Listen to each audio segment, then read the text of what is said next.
সমাজে শান্তি প্রতিষ্ঠা করা ইসলামের মূল লক্ষ্য। ইসলাম শান্তির ধর্ম। মানুষের ব্যক্তিজীবন থেকে শুরু করে রাষ্ট্রীয় সম্পর্ক পর্যন্ত ইসলামের প্রতিটি নির্দেশনা শান্তিপূর্ণ সহাবস্থান ও ইনসাফ প্রতিষ্ঠার উপর ভিত্তি করে গঠিত।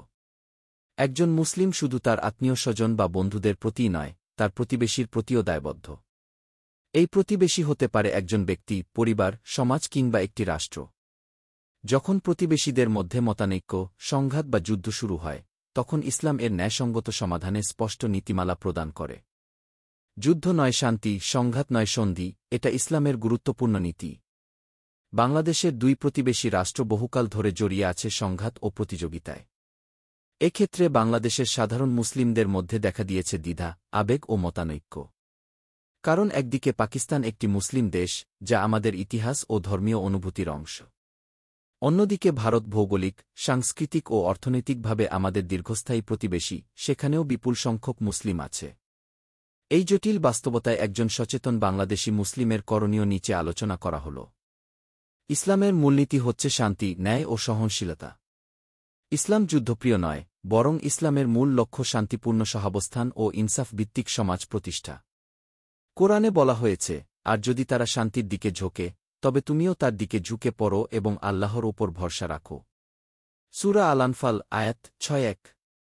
রাসূলুল্লাহ সাল্লাল্লাহু আলাইহি ওয়াসাল্লাম নিজেও যুদ্ধের চেয়ে আলোচনার মাধ্যমে সংকট নিরসনকে সর্বাধিক গুরুত্ব দিয়েছেন। হুদায়বিয়ার চুক্তি তার শ্রেষ্ঠ উদাহরণ। এই দৃষ্টিকোণ থেকে যে কোনো যুদ্ধ পরিস্থিতিতে একজন বাংলাদেশী মুসলমানের দায়িত্ব হওয়া উচিত শান্তির পক্ষে অবস্থান নেওয়া এবং আবেগময় পক্ষপাতিত্ব থেকে বিরত থাকা। অতএব যুদ্ধকে সমর্থন করা নয়, বরং শান্তি স্থাপনের জন্য কাজ করাই হবে ইসলামী অবস্থান। এক্ষেত্রে একজন বাংলাদেশী মুসলমানের নৈতিক দায়িত্ব হচ্ছে শান্তির জন্য দোয়া ও চেষ্টা করা, উস্কানিমূলক বক্তব্য বা মতাদর্শ থেকে বিরত থাকা, মিডিয়ার ভুল ও বিদ্বেষপূর্ণ প্রচারণা এড়িয়ে চলা, ধর্মীয় অনুভূতি ও ভৌগোলিক সম্পর্কে ভারসাম্য রক্ষা। পাকিস্তান একটি মুসলিম রাষ্ট্র হিসেবে ভ্রাতৃত্বের দাবি রাখে। তবে সেই ভ্রাতৃত্ব হতে হবে ইনসাফপূর্ণ আবেগময় সমর্থনে নয়। কারণ যুদ্ধে মাজলুম হলেও মুসলিম ভ্রাতৃত্বের ব্যাপক ক্ষতির আশঙ্কা যেমন রয়েছে, তেমনি যদি কখনো পাকিস্তান জুলুম করে সে ক্ষেত্রেও তাকে থামানোই নবীর শিক্ষা। রাসূল সাল্লাল্লাহু আলাইহি ওয়াসাল্লাম বলেছেন, তোমার ভাই যদি জুলুম করে, তবে তাকে থামানোই তোমার পক্ষ থেকে সাহায্য। বুখারী হাদিস ২৪৪৪। অর্থাৎ মুসলিম ভাই হলেও যদি তারা অন্যায় করে, সেটাকে প্রশ্রয় দেওয়া নয়, বরং থামানোই প্রকৃত সহানুভূতি। ভারত অমুসলিম দেশ হলেও আমাদের প্রতিবেশী। আর ইসলাম অমুসলিম প্রতিবেশীকেও সদাচরণের হকদার হিসেবে দেখেছে। মহান আল্লাহ বলেন, আত্মীয় প্রতিবেশী, দূর প্রতিবেশী এবং তোমাদের সাথী সবার সঙ্গে সদাচরণ করো। সূরা নিসা, আয়াত ৩-৬। এই আয়াত নির্দেশ করে, ধর্ম ভিন্ন হলেও প্রতিবেশীর প্রতি দায়িত্ব শেষ হয় না। সেই সঙ্গে আমাদের এ কথাও ভুলে যাওয়ার সুযোগ নেই যে ভারত অমুসলিম রাষ্ট্র হলেও সমগ্র ভারতে গোটা পাকিস্তান থেকেও বেশি সংখ্যক মুসলিম বসবাস করে। সুতরাং যুদ্ধ হলে ভারতের অন্য সব নাগরিকের মতো ভারতীয় মুসলিমরাও ক্ষতির সম্মুখীন হবে।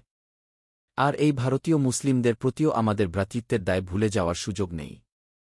পাশাপাশি দুই দেশের সংঘর্ষ চরম পর্যায়ে পৌঁছালে আমাদের দেশও বিভিন্ন দিক থেকে ক্ষতিগ্রস্ত হবে। বাংলাদেশের ভূরাজনৈতিক বাস্তবতায় আবেগ নয়, প্রজ্ঞা দরকার। বাংলাদেশের কৌশলগত অবস্থান অত্যন্ত সংবেদনশীল। একদিকে ভারতের সঙ্গে ৩ দিক ঘেরা সীমান্ত আর গভীর বাণিজ্যিক সম্পর্ক। অন্যদিকে পাকিস্তানের সঙ্গে ধর্মীয় ও ঐতিহাসিক সম্পর্ক। এই দুই বাস্তবতার মাঝে হঠকারী আবেগ নয়, কূটনৈতিক ভারসাম্য ও ইনসাফপূর্ণ অবস্থানই হওয়া উচিত বাংলাদেশের একমাত্র পথনির্দেশক। আমাদের করণীয়: ১. শান্তি ন্যায়ের পক্ষে অবস্থান, উস্কানিমূলক মত বা বক্তব্য থেকে বিরত থেকে সব পক্ষকে শান্তির বার্তা দেওয়া। মুসলিম হোক বা অমুসলিম, যেই অন্যায় করুক, তার বিরুদ্ধেই অবস্থান নেওয়া।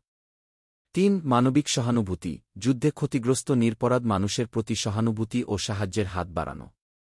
৪. ইসলামী দৃষ্টিভঙ্গি প্রচার, পরিবার, সমাজ ও অনলাইন মাধ্যমে ভারসাম্যপূর্ণ ইসলামী চিন্তা ছড়িয়ে দেওয়া। সকল প্রকার উস্কানি ও অবান্তর মিডিয়ার হটকারী সংবাদ প্রচার থেকে নিজেকে বিরত রাখা। ন্যায়ের দৃষ্টিতে অবস্থান নির্ধারণ। পাক-ভারত যুদ্ধ আমাদের সরাসরি যুদ্ধ না হলেও আমাদের চিন্তাচেতনায় গভীর প্রভাব ফেলে। একে নিছক ধর্মীয় দ্বন্দ্ব ভেবে আবেগতাড়িত অবস্থান গ্রহণ নয়, বরং ইসলামী ন্যায়ের মানদণ্ডে দাঁড়িয়ে বিবেক, বুদ্ধি ও মানবিকতার ভিত্তিতে অবস্থান নেওয়া আবশ্যক।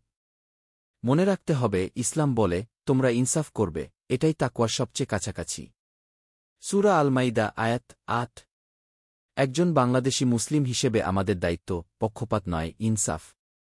মহান আল্লাহ আমাদের সহায় হোক। আমিন। দিন প্রচারের উদ্দেশ্যে ভিডিওটি শেয়ার করুন। লাইক, কমেন্ট, ফলো এবং চ্যানেলটি সাবস্ক্রাইব করে পাশে থাকবেন। জাযাকাল্লাহ খৈরান।